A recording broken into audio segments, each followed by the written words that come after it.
Welcome to Mouni media. Director Rajakumaran அப்படின்னா இப்போ இவர் வந்து ரீசெண்ட் டைம்ல ஒரு காமெடி நடிகராகவும் ஒரு 2 படத்துல ஹீரோவாகவும் கூட நடிச்சிருக்கிறாரு. கண்டிப்பா இவர் ஒரு டைரக்டர் அப்படின்றது எல்லாருக்குமே தெரிஞ்சிருக்கும். சில பேருக்கு நடிகை தேவயானுடைய கணவர் அப்படின்னு தெரிஞ்சிருக்கும். இவர் டைரக்டர் விக்ரமன் கிட்ட அசிஸ்டண்டா ஒர்க் பண்ணவரு.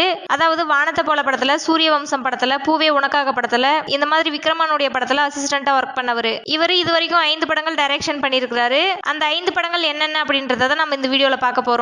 இவர் படங்கள் டைரக்ட் பண்றதுக்கு முன்னாடியே அசிஸ்டண்டா ஒர்க் பண்ண படங்கள்ல சின்ன சீன்ல வந்திருக்கிறாரு. பூவே உனக்காக படத்துல ஒரு சைக்கிள் காரரா வந்திருப்பாரு. அதுக்கப்புறம் சூரிய வம்சம் படத்துல பஸ்ல தூங்குறவங்களை ஒருத்தரை எழுப்பி மணிவண்ணன் கலாய்ப்பாரு. அந்த தூங்கின இருக்கிறவர் எழுந்து மணிவண்ணனவே கன்ஃபியூஸ் பண்ற மாதிரி கலாய்ப்பாரு.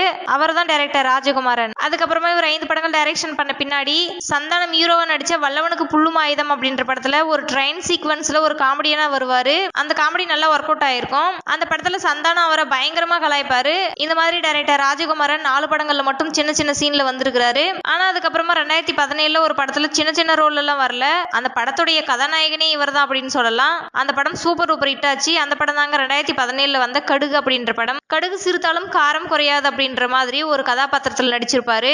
அந்த படத்துல ஒரு கோமாளி மாதிரி தான் இருப்பாரு. ஆனா ஒரு பொண்ணுக்கு பிரச்சனை அப்படின்னு உடனே புலி மாதிரி மாறிடுவாரு. அந்த மாதிரி ஒரு கதாபாத்திரத்தில் நடிச்சிருப்பாரு. கடுகு படம் நிச்சயமா எல்லாருக்குமே பிடிக்கும். ஏன்னா அந்த படம் தமிழ் சினிமாவில் சூப்பர் டூப்பர் ஹிட் ஆச்சு. இவர் வந்து என்னென்ன படங்கள் டைரக்ஷன் பண்ணியிருக்கிறாருன்னா, இவர் முதல்ல 1999 நடிகர் பார்த்திபனை ஹீரோவாகவும் நடிகை தேவயானியை ஹீரோயினாகவும் அஜித்குமார் கெஸ்ட் ரோல்லையும் வச்சு படம் டைரக்ஷன் பண்ணியிருப்பாரு. அந்த படம் வந்து சூப்பர் டூப்பர் ஹிட் ஆச்சு. அந்த படம் தாங்க நீ வருவாய் என அப்படின்ற படம். அந்த படம் தமிழ்நாடு ஸ்டேட் பிலிம் அவார்டும் வாங்குச்சு. பெஸ்ட் ஸ்டோரி ரைட்டர் அவார்டும் வாங்குச்சு. அதுக்கப்புறமா 2001 2 வருஷம் கழிச்சு 2வது ஒரு படம் டைரக்ஷன் பண்றாரு. விண்ணுக்கும் மண்ணுக்கும் அப்படின்ற படத்தை டைரக்ஷன் பண்றாரு. அந்த படத்துல நம்ம சியான் விக்ரம் நடிச்சிருப்பாரு. சரத்குமார் விக்ரமோடைய அண்ணன் கேரக்டர்ல வந்திருப்பாரு. அந்த படம் ஒரு ஆவரேஜான படம் தான், சூப்பர் டூப்பர் ஹிட்லாம் சொல்ல முடியாது. அதுக்கப்புறமா இவர் 3வது ஒரு படம் டைரக்ஷன் பண்றாரு. 2003 காதலுடன் அப்படின்ற படத்தை டைரக்ஷன் பண்றாரு. காதலுடன் அப்படின்ற படத்துல முரளி நடிச்சிருப்பாரு. முரளிக்கு ஜோடியா தேவயானி நடிச்சிருப்பாங்க. ஒரு கெஸ்ட் ரோல் அப்பாஸ் நடிச்சிருப்பாரு. அந்த படம் Tamil Nadu state film award for best family அப்படின்ற அவார்டு வாங்குச்சு. இந்த படம் வந்து அவார்டு வாங்கியிருந்தாலும் ஒரு சுமாரான படம் தான். அதுக்கப்புறமா இவர் 2004 ஒரு தெலுங்கு படம் டைரக்ஷன் பண்றாரு. சிவராமன் அப்படின்ற படம் டைரக்ஷன் பண்றாரு. இந்த படத்தினுடைய டீடைல்ஸ் நம்மளுக்கு தேவையில்லாது, ஏன்னா இது தெலுங்கு படம். அதுக்கப்புறமா இவர் ஒரு 10 வருஷம் படம் எதுவும் டைரக்ஷன் பண்ணல. அதுக்கப்புறமா 2013 10 வருஷம் கழிச்சு நடிகை தேவயானியுடைய 75வது படத்தை இவரே டைரக்ஷன் பண்ணலாம் அப்படின்ட்டு டைரக்ஷன் பண்றாரு. அந்த படம் படுதோல்வி அடையுது. அந்த படத்தை ப்ரொடியூஸ் பண்ணது நடிகை தேவயானி தான் ப்ரொடியூஸ் பண்ணிருப்பாங்க.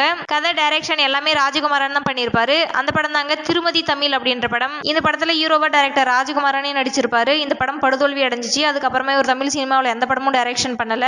டைரக்டர் ராஜகுமாரன் 5 படங்கள் டைரக்ஷன் பண்ணிருக்கிறாரு. 5 படங்கள்ல நடிச்சிருக்கிறாரு. எது எப்படி இருந்தாலும் ராஜகுமாரனுடைய பங்களிப்பு தமிழ் சினிமாவில் கொஞ்சம் அதிகம் தான் சொல்லணும். உங்களுக்கு ராஜகுமாரன் அவர்களை பிடிக்கும்னா இந்த வீடியோக்கு ஒரு லைக் பண்ணுங்க. இவருடைய படத்துல உங்களுக்கு எந்த படம் பிடிக்கும்னு கமெண்ட்ல சொல்லுங்க.